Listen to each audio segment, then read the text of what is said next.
இயேசுவில் அன்பார்ந்த சகோதர சகோதரிகளே, இன்றைய திருப்பலியானது பின்வரும் கருத்துக்காக ஒப்புக் கொடுக்கப்படுகின்றது. யூதா ததேயு நமது புனிதருக்கு நன்றியாக இந்த திருப்பலி ஒப்புக் கொடுக்கப்படுகின்றது. தந்தை மகன் தூய ஆவியாரின் பெயராலே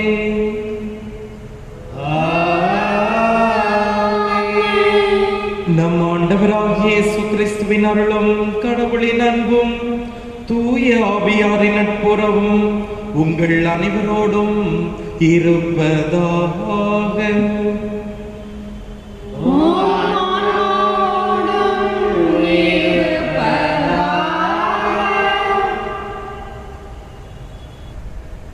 அன்புள்ள சகோதர சகோதரிகளே, இன்று நாம் 9வது நவநாள் திருப்பலியை சிறப்பிக்கின்றோம். இன்றைய நவநாளின் தலைப்பு பகைவருக்கு அன்பு. இயேசு இன்றைய நற்செய்தியில் பகைவரை நேசிக்க நமக்கு அழைப்பு விடுக்கின்றார். நாம் இவ்வுலக மக்களை போன்று இல்லாமல் விண்ணரசின் மக்களாக நமக்கு எதிராக இருப்போரை அன்பு செய்ய வேண்டும் என்றும் அவர்களுக்கு நன்மை செய்ய வேண்டும் என்று கூறுகின்றார். அப்போது நாம் விண்ணக தந்தையின் மக்களாக ஆசி பெற்றவர்களாக வாழ்வோம் என்கிறார். எனவே பகைவரை மன்னித்து அவர்களுக்கு நன்மை செய்து வாழ வரம் வேண்டி இத்திருப்பலியில் மன்றாடுவோம். சகோதர சகோதரிகளே, தூய மறை நிகழ்வுகளை கொண்டாட நாம் தகுதி பெறும் பொருட்டு நம் பாவங்களை ஏற்றுக்கொள்வோம். எல்லாம் வல்ல இறைவனிடமும் நான் பாவங்களை ஏற்றுக்கொள்கிறேன். ஏனெனில் சிந்தனையாலும் சொல்லாலும் செயலாலும் கடமையில் தவறியதாலும் பாவங்கள் பல செய்தேன். என் பாவமே, என் பாவமே, என் பெரும் பாவமே. ஆகையால் எப்போதும் கன்னியான புனித மரியாதையும் வானதூதர் புனிதர் அனைவரையும் சகோதர சகோதரிகளே உங்களையும் நாம் இறைவனாக ஆண்டவரிடம் எனக்காக வேண்டிக் கொள்ள மன்றாடுகிறேன். எல்லாம் வல்ல இறைவன் நம் மீது இரக்கம் வைத்து நம் பாவங்களை மன்னித்து நம்மை நிலை வாழ்வுக்கு அழைத்துச் செல்வாராக. ஆமென்.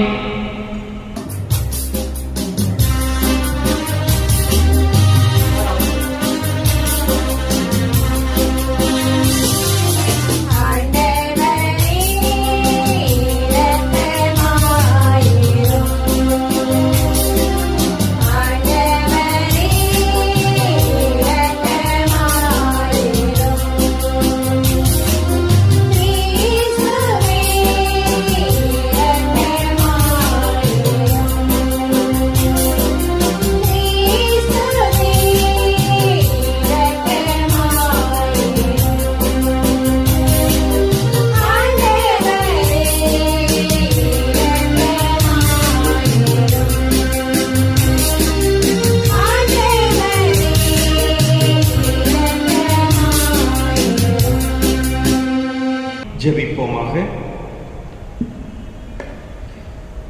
என்றென்றும் உள்ள எல்லாம் வல்ல இறைவா, நாங்கள் எப்போதும் உமது திருவுளத்திற்கு ஏற்ப வாழும்படி செய்தருளும். அதனால் மாண்புக்குரிய உமக்கு நேர்மையான இதயத்தோடு நாங்கள் ஊழியம் புரிய செய்வீராக. எங்கள் ஆண்டவராகிய அதே இயேசு கிறிஸ்து வழியாக உம்மை மன்றாடுகிறோம்.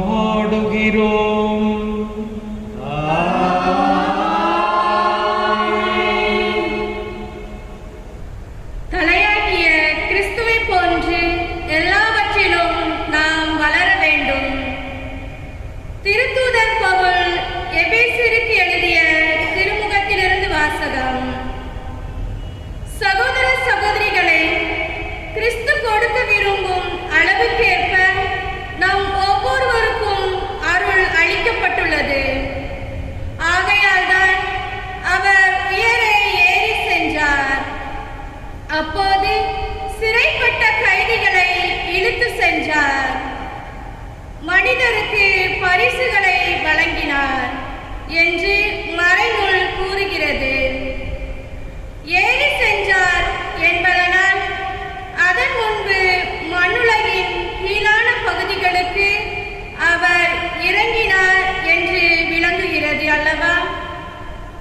கீழே இறங்கியவர்தான் எங்கும் நிறைந்திருக்கும்படி எல்லா வானுலகங்களுக்கும் மேலாக திருத்தூதராகவும், சிலரை இறைவாக்கினராகவும், வேறு சிலரை நற்செய்தியாளராகவும், ஆயர்களாகவும், போதர்களாகவும் ஏற்படுத்தினார். திருத்தொண்டாற்ற இறை மக்களை ஆயத்தப்படுத்தவும், கிறிஸ்துவின் உடலை கட்டி எழுப்பவும் அவர்களை அவர் ஏற்படுத்தினார். அதனால் நாம் எல்லோரும் இறைமகனை பற்றிய அறிவிலும் நம்பிக்கையிலும் ஒருமைப்பாட்டை அடைவோம். கிறிஸ்துவிடம் காணப்பட்ட நிறைவை பெருமளவுக்கு நாம் முதிர்ச்சி அடைவோம். ஆகவே இனி நாம் குழந்தைகளைப் போல் இருக்கக்கூடாது. மனிதனுடைய தந்திரங்களையும் சூழ்ச்சிகளையும் தவறுக்கு வழிநடத்தும் ஏமாற்று வழிகளையும் நம்பி அவர்களுடைய போதனைகள் எனும் காற்றால் அடித்து செல்லப்பட்டு அங்கும் இங்கும் அலைக்கழிக்கப்படக்கூடாது. மாறாக அன்பின் அடிப்படையில் உண்மை பேசி தலையாகிய கிறிஸ்துவை போன்று எல்லாவற்றிலும் நாம் வளர வேண்டும். அவரால் தான் முழு உடலும் இசைவாய் பொருந்தி தன்னிடமுள்ள தசை நார்களால் இறுக்கி பிணைக்கப்பட்டுள்ளது. ஒவ்வொரு உறுப்பும் தனக்கே குறிப்பிட்ட பணியை செய்வதால் உடல் வளர்ச்சி பெற்று அன்பால் கட்டமைப்பு பெற்று வளர்ச்சியடைகிறது. இது ஆண்டவர் வழங்கும் அருள்வாக்கு. பதிலுரை பாடல் பல்லவி. அகமகிழ்வுடன் ஆண்டவரது இல்லத்திற்கு போவோம். ஆண்டவரது இல்லத்திற்கு போவோம் என்ற அழைப்பை நான் கேட்டபோது அகமகிழ்ந்தேன். எருசலேமே, இதோ நாங்கள் அடியெடுத்து வைத்து வாயில்களில் நிற்கின்றோம். பல்லவி. அகமகிழ்வுடன் ஆண்டவரது இல்லத்திற்கு போவோம். எருசலேம் செம்மையாக ஒன்றிணைத்து கட்டப்பட்ட நகராகும். ஆண்டவரின் திருக்குலத்தார் ஆண்டே செல்கின்றனர். பல்லவி. அகமகிழ்வுடன் ஆண்டவரது இல்லத்திற்கு போவோம். இஸ்ரேல் மக்களுக்கு இட்ட கட்டளைக்கிணங்க ஆண்டவரது பெயருக்கு அவர்கள் நன்றி செலுத்த செல்வார்கள். அங்கே நீதி வழங்க அரியணைகள் இருக்கின்றன. அவை தாவீது வீட்டாரின் அரியணைகள். பல்லவி. அகமகிழ்வுடன் ஆண்டவரது இல்லத்திற்கு போவோம்.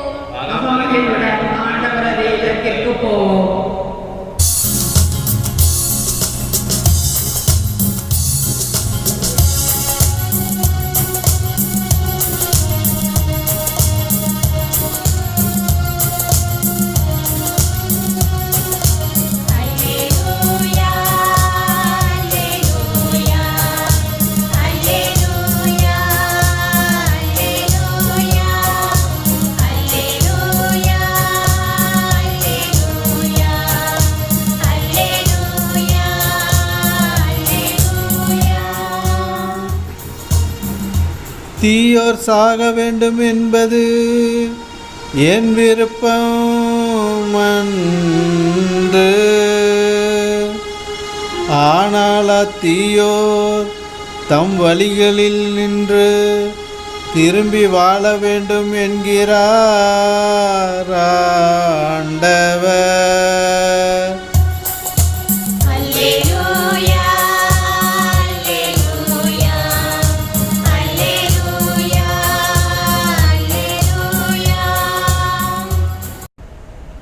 ஆண்டவர் உங்களோடு இருப்பாராக.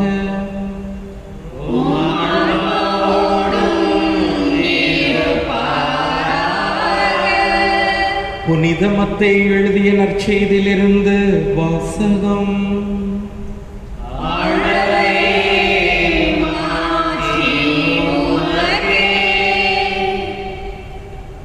உனக்கு அடுத்திருப்பவரிடம் அன்பு கூர்வாயாக, பகைவரிடம் வெறுப்பு கொள்வாயாக என கூறியிருப்பதை கேட்டிருக்கிறீர்கள். ஆனால் நான் உங்களுக்கு சொல்லுகிறேன், உங்கள் பகைவரிடமும் அன்பு கூறுங்கள். உங்களை துன்புறுத்துவோருக்காக இறைவனிடம் வேண்டுங்கள். இப்படி செய்தால் நீங்கள் உங்கள் விண்ணக தந்தையின் மக்கள் ஆவீர்கள். ஏனெனில் அவர் நல்லோர் மேலும் தீயோர் மேலும் தம் கதிரவனை உதித்தெழச் செய்கிறார். நேர்மையுள்ளோர் மேலும் நேர்மையற்றோர் மேலும் மழை பொழியச் செய்கிறார். உங்களிடத்தில் அன்பு செலுத்துவோரிடமே நீங்கள் அன்பு செலுத்துவீர்களானால் உங்களுக்கு என்ன கைமாறு கிடைக்கும்? வரி தண்டுவோரும் இவ்வாறு செய்வதில்லையா? நீங்கள் உங்கள் சகோதரர் சகோதரிகளுக்கு மட்டும் வாழ்த்து கூறுவீர்களானால் நீங்கள் மற்றவருக்கும் மேலாக செய்து விடுவதென்ன? பிற இனத்தவரும் இவ்வாறு செய்வதில்லையா? ஆதலால் உங்கள் விண்ணக தந்தை நிறைவுள்ளவராய் இருப்பது போல நீங்களும் நிறைவுள்ளவர்களாய் இருங்கள். கிறிஸ்துவின் நற்செய்தி.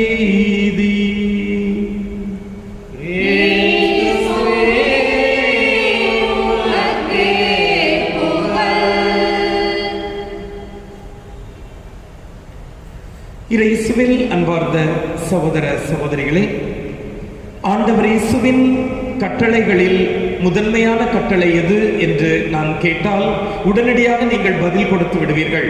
அன்புதான் இயேசுவின் முதன்மையான கட்டளை என்று நீங்கள் சொல்லிவிடுவீர்கள்.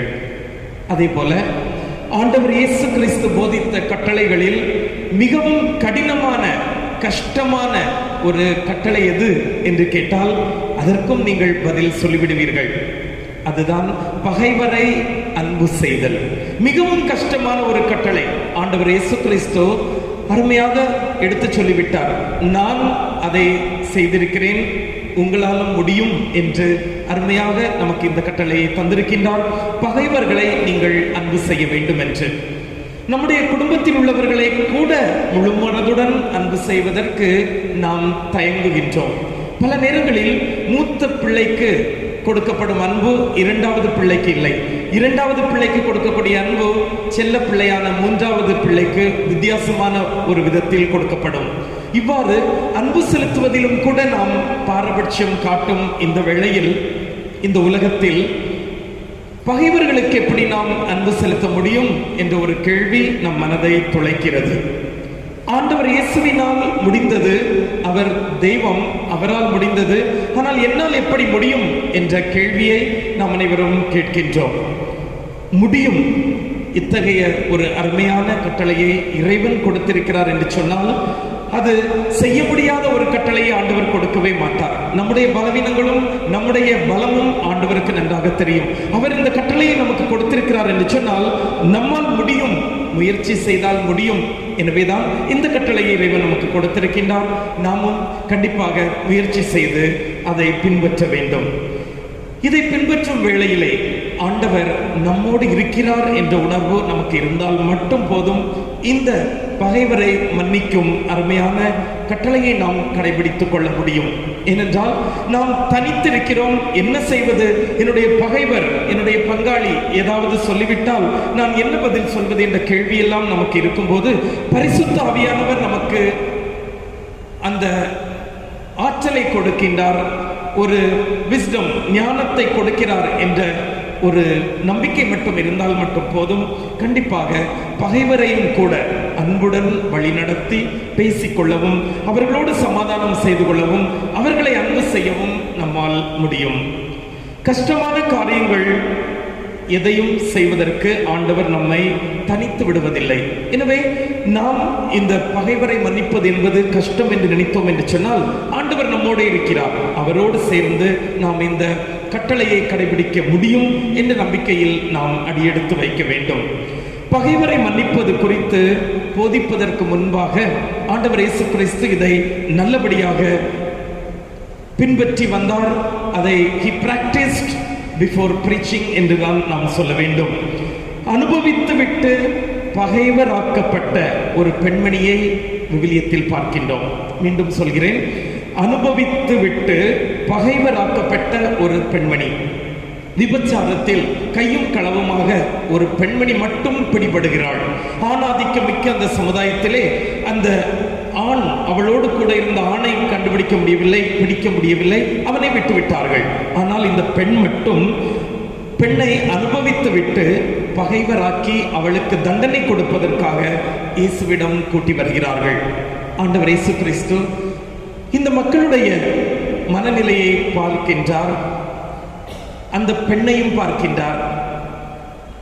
உடனடியாக பகைமை உணர்ச்சியோடு அவர்கள் இருப்பதையும் பார்த்து கொண்டு அந்த பெண்ணை மன்னிக்கும்படியாக அருமையான ஒரு தீர்ப்பை கொடுக்கின்றார். இந்த தீர்ப்பானது, அதாவது முதலில் உங்களில் பாவம் செய்யாதவன் முதலில் இவள் மீது கல்லெறியட்டும் என்ற அருமையான தீர்ப்பு. யாருமே அந்த கூட்டத்தில் கல்லெறிய முடியவில்லை. ஆண்டவர் இயேசு கிறிஸ்து கூட சொல்கிறார், நானும் உன்னை மன்னிக்கிறேன் என்று சொல்லி, இனிமேல் பாவம் செய்யாதே. இப்படி ஒதுக்கப்பட்டு குற்றப்படுத்தப்பட்டு பகைவராக்கப்பட்ட தனிமைப்படுத்தப்பட்ட மக்களையும் ஆண்டவர் இயேசு கிறிஸ்து மன்னித்து அன்பு செய்ய கற்றுக் கொடுக்கின்றார். சமாரியர்களை யூதர்கள் பகைவர்களாக எண்ணினார்கள் என்பது உங்களுக்கு நன்றாக தெரியும். இப்படிப்பட்ட சூழலில் ஒரு கிணற்றருகே சமாரிய ஊரில் உள்ள ஒரு பெண்ணோடு ஆண்டவர் இயேசு கிறிஸ்து பேசுகின்றார். பகைமை உணர்வு இருந்திருந்தால் அந்த பெண்ணை பார்த்தவுடன் இயேசு கிறிஸ்து போயிருக்க வேண்டும். ஆனால் அப்படி அந்த உணர்வை அவர் சம்பாதித்துக் கொள்ளவில்லை, சொல்லிக் கொடுக்கவும் இல்லை.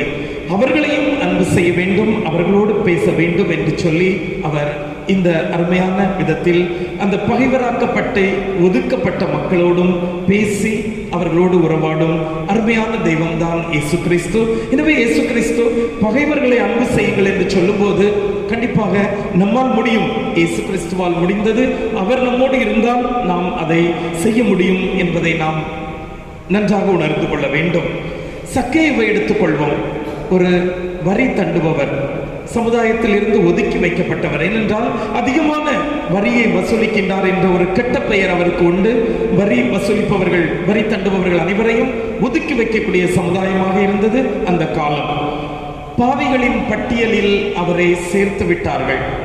எனவே இயேசு கிறிஸ்துவும் கூட என்னை எங்கே மதிக்கப் போகிறார், இயேசுவும் கூட என்னை திட்டப் போகிறார், அவருடைய கண்ணில் படாதபடிக்கு நான் ஒதுங்கியிருந்து அவரை பார்க்க வேண்டும் என்ற ஆசையோடு அவன் போகின்றான், ஒரு மரத்தில் ஏறுகின்றான். ஆனால் ஆண்டவர் இயேசு கிறிஸ்துவனுடைய பதில் என்னவாக இருந்தது? அவருடைய ஆசி, அவருடைய ஆசீர்வாதம் சக்கேயுவுக்கு எப்படி கிடைத்தது? இறங்கி வா சக்கேயுவே, உன் வீட்டில் நான் உணவருந்த வேண்டும் என்று சொல்லி. எனவே பகைவர்களோடு கூட அன்பு செலுத்துவது மட்டுமல்ல, அவர்களோடு உண்டு உறவாடி அந்த உறவை வளர்த்துக் கொள்ள இயேசு கிறிஸ்து நமக்கு கற்பித்து தந்திருக்கின்றார். அவனுடைய உள்ளத்தை திறக்க வைத்து அவனோடு உணவருந்தி மீண்டும் சமுதாயத்தில் அவனுக்கு நல்ல அந்தஸ்தை கொடுத்து அன்பு செய்து அவர் மீண்டும் சமுதாயத்தோடு அவனை இணைத்து விடுகின்றார். இயேசுவில் அன்பார்ந்த சகோதர சகோதரிகளே, நாம் வாழும் இந்த சமுதாயத்தில் கூட எத்தனையோ பேர் ஆண்டவர் இயேசு கிறிஸ்துவனுடைய போதனைகளை கடைபிடித்து அதை பின்பற்றி மக்களுக்கும் போதித்திருக்கிறார்கள். காந்தியடிகளை பாருங்கள், அஹிம்சை வழியை பின்பற்றுகின்றார்.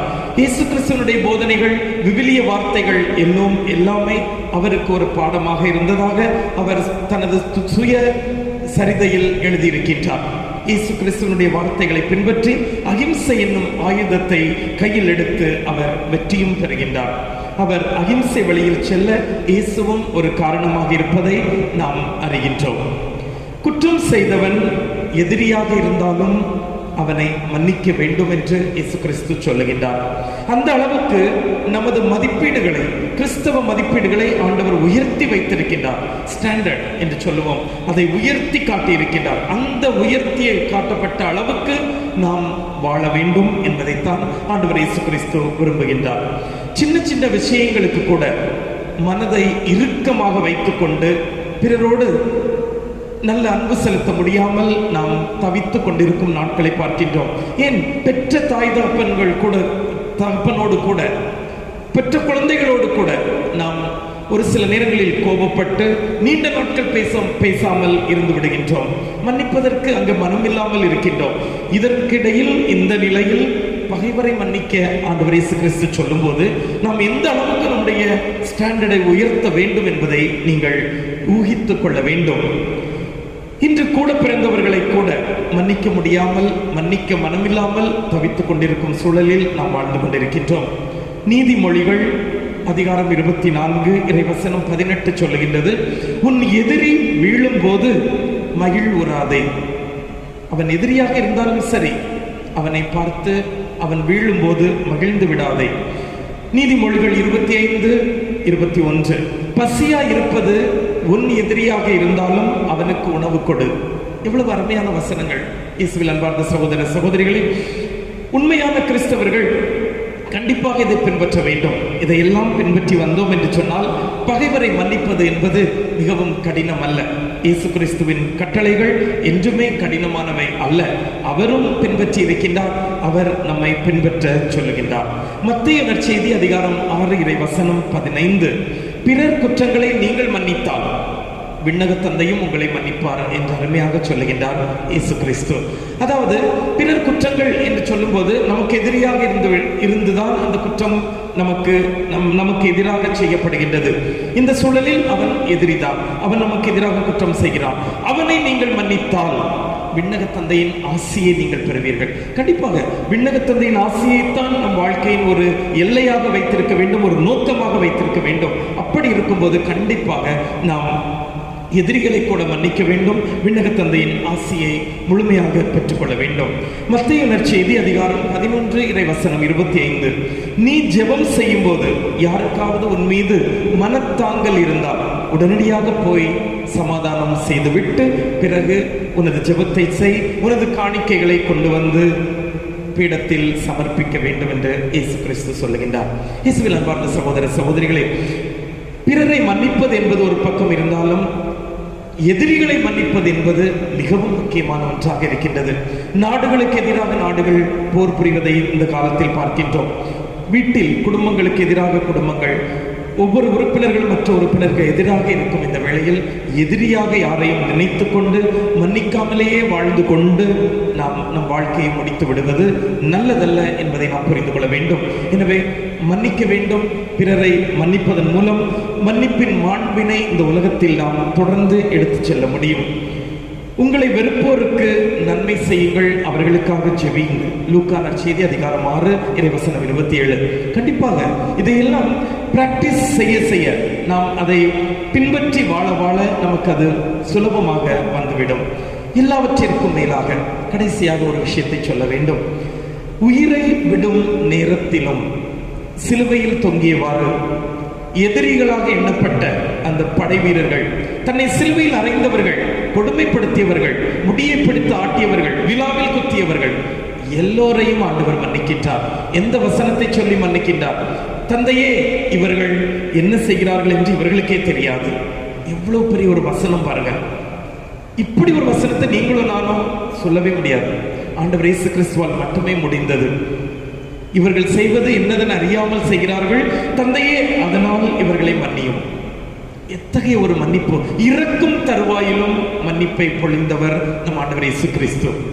எனவே இயேசு கிறிஸ்துவில் அன்பார்ந்த சகோதர சகோதரிகளே, இறக்கும் தருணத்திற்காக நாம் காத்திருக்க வேண்டாம். நம் வாழ்விலே பிறரை மன்னிப்போம், நமது எதிரிகளை மன்னிப்போம், பகைவர்களை மன்னித்து இந்த உலகத்தில் பகைமையை அழித்து அன்பை விதைப்போம். ஆமென். இறைவனில் அன்பார்ந்த சகோதர சகோதரிகளே, நம்முடைய மன்றாட்டுக்களை ஆண்டவரிடம் சமர்ப்பித்து இறைவனின் ஆசிரை தொடர்ந்து நாம் பெற்றுக்கொள்வோம். நமது விண்ணப்பங்களை இப்போது ஆண்டவரிடம் சமர்ப்பிப்போம். விசுவாசிகள் மன்றாட்டு. திருச்சபையின் தலைவர்களுக்காக மன்றாடுவோம். அவர்கள் பாவிகள் என்று ஒதுக்கப்பட்ட மக்களை சென்றடைந்து அவர்களுக்கு கடவுளின் அன்பை கொடுத்து அவர்களை இயேசுவின் சீடர்களாக மாற்ற வேண்டிய அருளை பொழிய வேண்டும் என்று ஆண்டவரே உம்மை மன்றாடுகிறோம். உலக நாடுகளுக்காக மன்றாடுவோம். அவைகள் மற்ற நாடுகளோடு பகையை வளர்த்து கொண்டு சண்டை போடாமல் நல்லுறவு கொண்டு ஒற்றுமையோடும் சமாதானத்தோடும் வாழ்ந்து மக்களின் நலனுக்காக உழைக்க வேண்டிய அருளை தர வேண்டும் என்று இறைவா உம்மை மன்றாடுகிறோம். அனைத்து கிறிஸ்தவர்களுக்காக வேண்டிக் கொள்வோம். அவர்கள் இயேசுவை பற்றியும் அவருடைய போதனையை பற்றியும் வெவ்வேறு கருத்துடையோராய் ஒருவருக்கொருவர் சண்டை போட்டு பிளவுபட்டு பகையோடு வாழாமல் கிறிஸ்துவுக்காக ஒருவர் மற்றொருவரை ஏற்று அன்பு செய்து வாழ வரம் தர வேண்டுமென்று இறைவா உம்மை மன்றாடுகிறோம். இந்த நவநாள் திருப்பலிக்காக வந்திருக்கும் நம் அனைவருக்காக மன்றாடுவோம். இறை வார்த்தையின்படி நாம் பிறரோடு பகையோடு வாழாமல் அவர்களை அன்பு செய்து அவர்களுக்கு நன்மை செய்து வாழ வேண்டிய அருளை தர வேண்டும் என்று இறைவா உம்மை மன்றாடுகிறோம். நம்முடைய தனிப்பட்ட மற்றும் பொது கருத்துக்களுக்காக வேண்டிக் கொள்வோம். இந்த மன்றாட்டுக்களை எல்லாம் நம் ஆண்டவராகிய இயேசு கிறிஸ்துவின் வழியாக அவர் பாதம் சமர்ப்பிக்கின்றோம். ஆமென். ஆண்டவரே, அனைத்துலகின் நிறைவா நீர் வாழ்த்த பெறுவீராக. ஏனெனில் உமது வல்லன்மையிலிருந்து நாங்கள் இந்த அப்பத்தை பெற்றுள்ளோம். நிலத்தின் விளைவும் மனித உழைப்பின் பயனுமான இந்த அப்பத்தை உமக்கு ஒப்புக் கொடுக்கின்றோம். இது எங்களுக்கு வாழ்வளிக்கும் அப்பமாக மாறுவதாக. வாழ்த்த பெறுவாராக.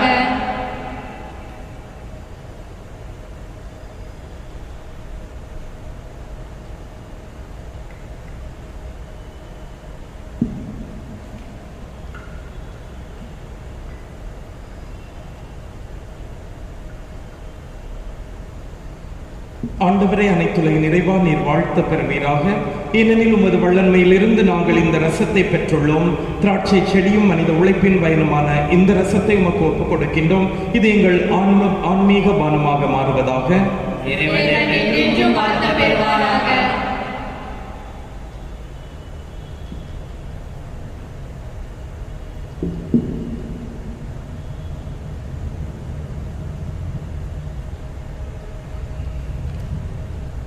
சகோதர சகோதரிகளே, என்னுடையதும் உங்களுடையதுமான இப்பலி எல்லாம் வல்ல தந்தையாக இறைவனுக்கு ஏற்றதாகும்படி மன்றாடுங்கள்.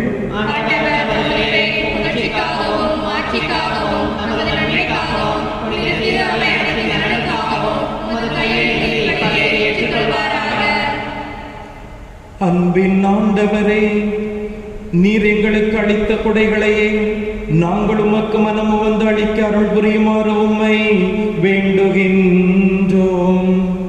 இவ்வாறு உமது அருள் எங்களை தூய்மையாக்கி நாங்கள் நிறைவேற்றும் அதே மறை நிகழ்வுகள் வழியாக உமது புனிதப்படுத்தும் அருளை பெற்றுக் கொள்வோமாக. எங்கள் ஆண்டவராகிய அதே இயேசு கிறிஸ்து வழியாக உம்மை மன்றாடுகிறோம்.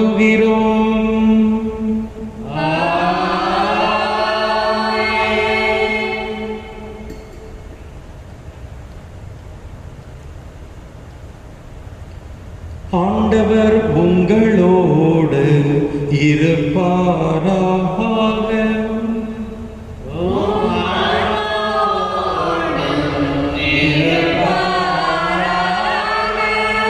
இதயங்களை மேலே எழுப்புங்கள்.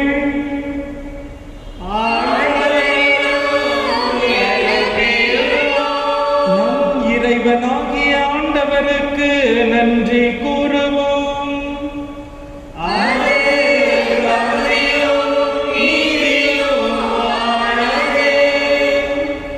தூயவரான தந்தையே, உம் அன்பார்ந்த மகன் இயேசு கிறிஸ்து வழியாக என்னாலும் எவ்விடத்திலும் நாங்கள் உமக்கு நன்றி செலுத்துவது மெய்யாகவே தகுதியும் நீதியுமாகும், எங்கள் கடமையும் மீட்புக்குரிய செயலுமாகும். உம் வார்த்தையான அவர் வழியாக அனைத்தையும் படைத்தீர். அவரையே மீட்பராகவும் ஈடேற்றுபவராகவும் எங்களுக்கு அனுப்பினீர். அவர் தூய ஆவியால் உடலெடுத்து கன்னிமரியாவிடமிருந்து பிறந்தார். அவர் உமது திருவுளத்தை நிறைவேற்றி புனித மக்களை உமக்கு பெற்றுத்தர தம் கைகளை விரித்து பாடுபட்டார். இவ்வாறு அவர் சாவை வென்று உயிர்ப்பை வெளிப்படுத்தினார். ஆகவே வானதூதரோடும் புனிதர் அனைவரோடும் சேர்ந்து நாங்கள் உமது மாட்சியை புகழ்ந்துரைத்து ஒரே குரலாய் பாடுவதாவது: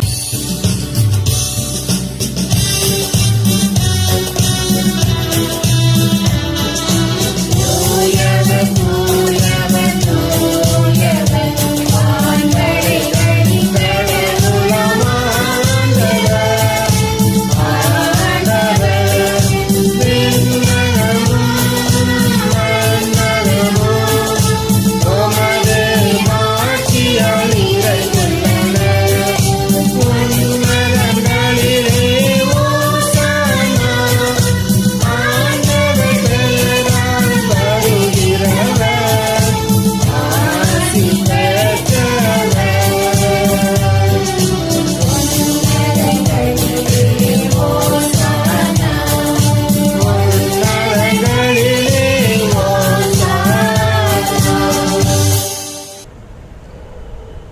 ஆண்டவரே, நீர் மெய்யாகவே தூயவர், தூய்மை அனைத்திற்கும் ஊற்று. ஆகவே உம்முடைய ஆவியை பொழிந்து இக்காணிக்கைகளை தூய்மைப்படுத்த உம்மை வேண்டுகின்றோம். இவ்வாறு எங்கள் ஆண்டவர் இயேசு கிறிஸ்துவின் உடலும் இரத்தமுமாக எங்களுக்கு இவை மாறுவனவாக. அவர் பாடுபட உளம் கனிந்து தம்மை கையளித்த போது அப்பத்தை எடுத்து நன்றி செலுத்தி அதை பிட்டு தம் சீடர்களுக்கு அளித்து கூறியதாவது: அனைவரும் இதிலிருந்து பெற்று உண்ணுங்கள், ஏனெனில் இது உங்களுக்காக கையளிக்கப்படும் என் உடல்.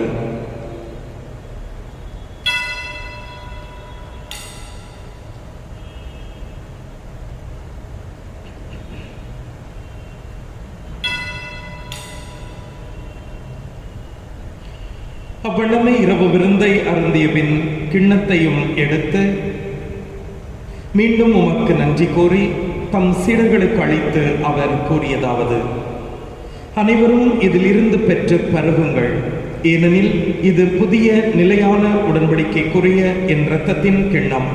இது பாவ மன்னிப்புக்கென்று உங்களுக்காகவும் பலருக்காகவும் சிந்தப்படும். இதை என் நினைவாக செய்யுங்கள்.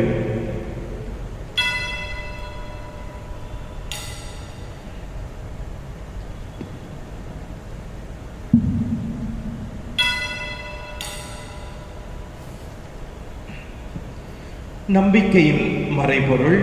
ஆண்டவரே, நீர் வருமளவும் உமது இறப்பினை அறிக்கையிடுகின்றோம், உமது உயிர்ப்பினையும் எடுத்துரைக்கின்றோம். ஆகவே ஆண்டவரே, நாங்கள் கிறிஸ்துவின் இறப்பினையும் உயிர்ப்பினையும் நினைவு கூர்ந்து வாழ்வு தரும் அப்பத்தையும் மீட்பளிக்கும் கிண்ணத்தையும் உமக்கு ஒப்புக் கொடுக்கின்றோம். உம் திருமுன்னின்று ஒளியும் புரிய தகுந்தவர்களை நீங்கள் ஏற்றுக்கொண்டீர், எனவே உமக்கு நன்றி செலுத்துகின்றோம். மேலும் கிறிஸ்துவின் உடலிலும் இரத்தத்திலும் பங்கு கொள்ளும் எங்களை தூய ஆவியார் ஒன்று சேர்க்க வேண்டுமென உம்மை தாழ்மையுடன் மன்றாடுகின்றோம். ஆண்டவரே, உலகெங்கும் பரவியிருக்கும் உமது திரு அவையை நினைவு கூர்ந்தருளும். எங்கள் திருத்தந்தை பிரான்சிஸ், எங்கள் ஆயர் ஆஸ்வல் கிரேஷியஸ், எல்லா திருநிலையினர் ஆகிய அனைவரோடும் உமது திரு அவை அன்பில் நிறைவு பெறச் செய்தருளும். மேலும் உயிர்த்தெழும் எதிர்நோக்குடன் துயில் கொள்ளும் எங்கள் சகோதர சகோதரிகளையும் இறந்தோர் அனைவரையும் இரக்கத்துடன் நினைவு கூர்ந்து உமது திருமுக ஒளியினுள் ஏற்றருளும். நம் குடும்பங்களில் மரித்த ஒவ்வொருவரையும் நினைத்து ஆண்டவரிடம் ஜெபிப்போம். இறைவன் அவர்கள் அனைவருக்கும் நித்திய இளைப்பாற்றியை தருவாராக.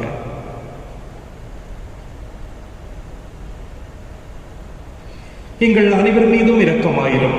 கடவுளின் கன்னித்தாயான புனித மரியா, அவருடைய கணவரான புனித யோசேப்பு, புனித திருத்தூதர்கள், நம் பங்கின் பாதுகாவலராகிய யூதா ததேயு மற்றும் இவ்வுலகில் உமக்கு உகந்தவராய் இருந்தவராகிய புனிதர் அனைவருடனும் நாங்கள் நிலையான வாழ்வில் பங்கு கொள்ளும் தகுதி வென்று பொருட்டு உம் திருமகன் இயேசு கிறிஸ்து வழியாக உம்மை புகழ்ந்தேத்து மரமருள உம்மை மன்றாடுகிறோம்.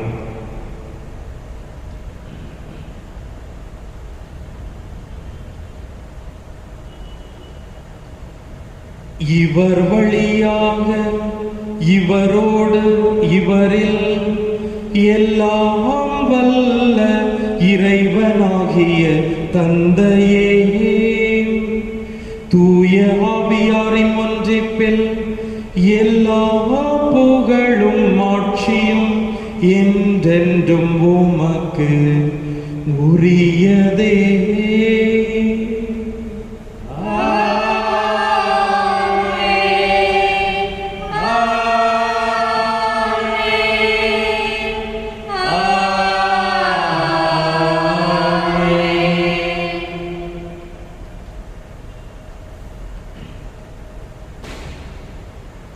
ஆண்டவர் இயேசு கிறிஸ்து கற்றுத்தந்த அருமையான ஜெபத்தை நாம் குடும்பத்தோடு இணைந்து சொல்ல இருக்கின்றோம்.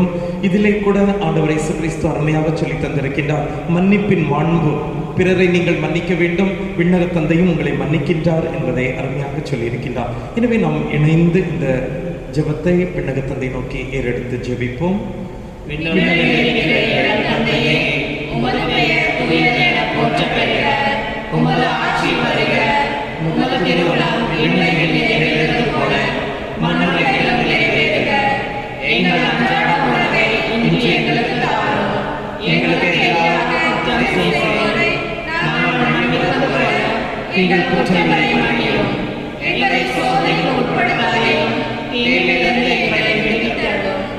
ஆண்டவரே, தீமை அனைத்திலும் இருந்தும் எங்களை விடுவித்து எங்கள் வாழ்நாளில் அமைதியை கனிவுடன் அருள உம்மை மன்றாடுகிறோம்.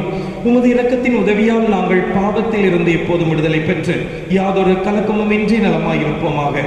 நாங்கள் எதிர்நோக்கி இருக்கும் பேரின்பத்திற்காகவும் எம் மீட்பராகிய இயேசு கிறிஸ்துவின் வருகைக்காகவும் காத்திருக்கின்றோம்.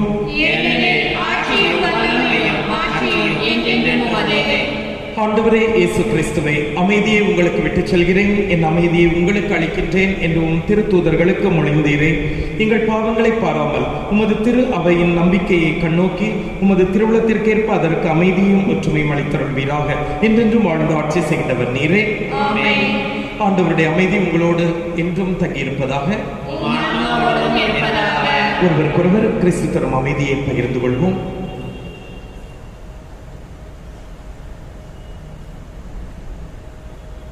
உலகின் பாவங்களை போக்கும் இறைவனின் செம்மறியே, எங்கள் மேல் இரக்கமாயிரும். உலகின் பாவங்களை போக்கும் இறைவனின் செம்மறியே, எங்கள் மேல் இரக்கமாயிரும். உலகின் பாவங்களை போக்கும் இறைவனின் செம்மறியே, எங்களுக்கு அமைதி அளித்தருளும். இதோ இறைவனின் செம்மறி, இதோ உலகின் பாவங்களை போக்குகின்றவர். அன்பு செய்ய அழைத்த இறைவன் பிறரை மன்னிக்கவும் அழைக்கின்ற தெய்வம் இவரே. இவருடைய திருவிருந்திற்கு அழைக்க பெற்ற நாம் அனைவரும் பேறு பெற்றோர். ஆண்டவரே, நீர் இல்லத்தில் எழுந்துள்ள நான் தகுதியற்றவர், ஆனால் ஒரு வார்த்தை மட்டும் சொல்லியருளும், எனது ஆன்மா நலமடையும்.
மன்றாடுவோமாக. அன்பின் ஆண்டவரே, விண்ணக பலியில் நாங்கள் அடிக்கடி பங்கு பெறச் செய்ய உம்மை வேண்டுகின்றோம். இவ்வாறு இவ்வுலக நலன்களின் உதவியால் மறு உலக நலன்களை நாட கற்றுக்கொள்வோமாக. எங்கள் ஆண்டவராகிய அதே இயேசு கிறிஸ்து வழியாக உம்மை மன்றாடுகிறோம்.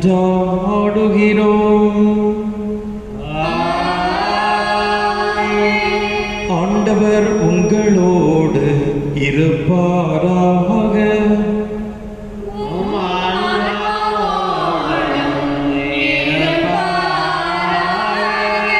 எல்லாம் வல்ல இறைவன் தந்தை மகன் தூயாவியார் நம் அனைவரையும் ஆசீர்வதிப்பாராக.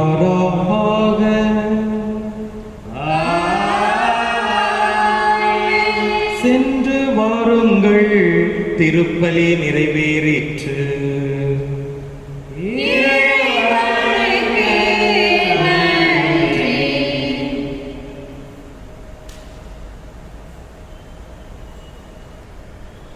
புனித யூதா ததேவின் நவநாள் ஜெபம். கைவிடப்பட்டோரின் புனிதரான புனித யூதா ததேவே, முடியாதவற்றை முடிப்பவரான புனித யூதா ததேவே, நம்பிக்கை இழந்தோரின் நம்பிக்கையான புனித யூதா ததேவே,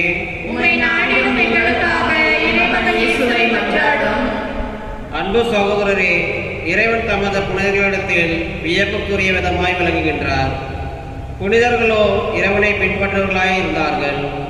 ஆகவே நாமும் வல்லமை வாய்ந்த புனித யூதா ததேவை மன்றாடி வாழ்வில் வளம் பெறுவோமாக, இறை அன்பால் ஈர்க்க பெறுவோமாக. 12 சீடர்களில் ஒருவரான புனித யூதா ததேவை, இயேசுவின் நெருங்கிய உறவினரான புனித யூதா ததேவை, அண்டினவரை ஆதரிக்கும் தயால உள்ளம் கொண்ட புனித யூதா ததேவை, புனித யூதா ததேவை நோக்கி சிறப்பு நவநாள் ஜெபம். புனித யூதா ததேவின் வல்லமில்ல மன்றாட்டில் நம்பிக்கை வைத்து அவர் புகழை பாடுவோமாக. அவைகளை அவருக்கு அளித்த இறைவனுக்கு நன்றி கூறுவோமாக. நமது தேவைகளையும் தப்பாமல் அடைந்து தர கெஞ்சி மன்றாடுவோமாக.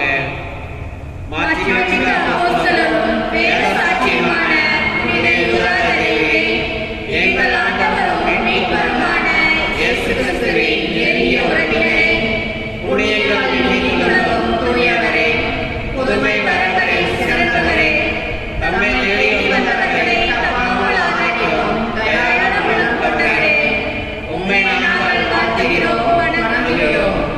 இந்த அற்புத வரங்களை படைத்த அன்பு தேவனுக்கு ஆராதனை செலுத்துகிறோம். இதயபூர்வமான நன்றி நல்கிறோம். எங்களுக்கு தேவையான ஆத்மசரீரங்களை எல்லாம் அடைந்து தந்த உம்மை கெஞ்சி மன்றாடுகிறோம். சிறப்பாக இப்போது எங்களுக்கு மிகவும் அவசியமான இந்த வரங்களை எடுத்தாரும். இங்கே சிறிது நேரம் மௌனமாக உங்கள் முக்கிய தேவைகளை எடுத்துக் கூறுங்கள்.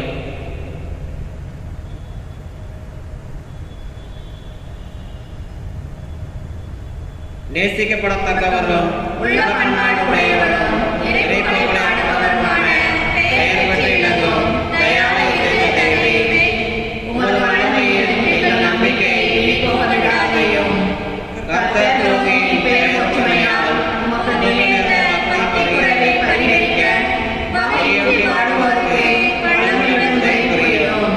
அரிய வரத்தை இறைவன் உமக்கு அளிக்கிறார் என்பதை நினைவு கூர்ந்தள்ளும்.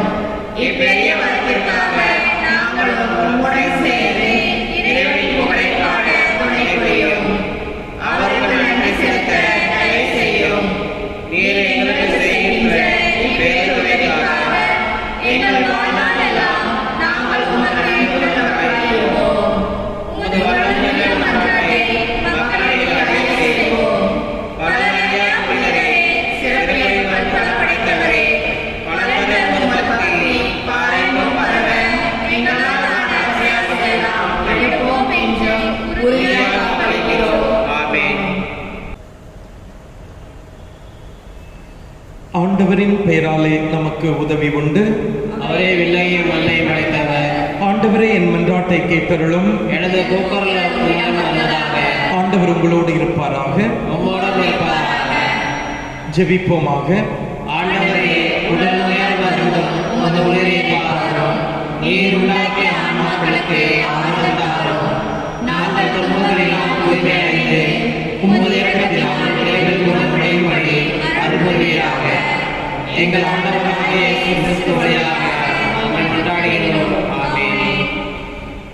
ஆண்டவராகிய இயேசு கிறிஸ்து உங்களை பாதுகாக்க உங்கள் நடுவிலும், உங்களை காப்பாற்ற உங்களுக்குள்ளும், உங்களுக்கு காவலாயிருக்க உங்களுக்கு பின்னும், உங்களை ஆசீர்வதிக்க உங்கள் மேலும் இருப்பாராக. பிதா, சுதன், பரிசுத்த ஆவியின் பெயராலே ஆமென்.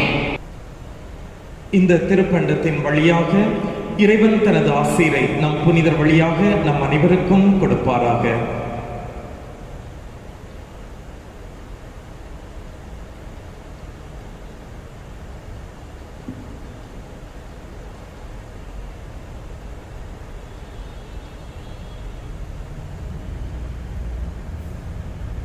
ஆண்டவர் இயேசு கிறிஸ்துவில்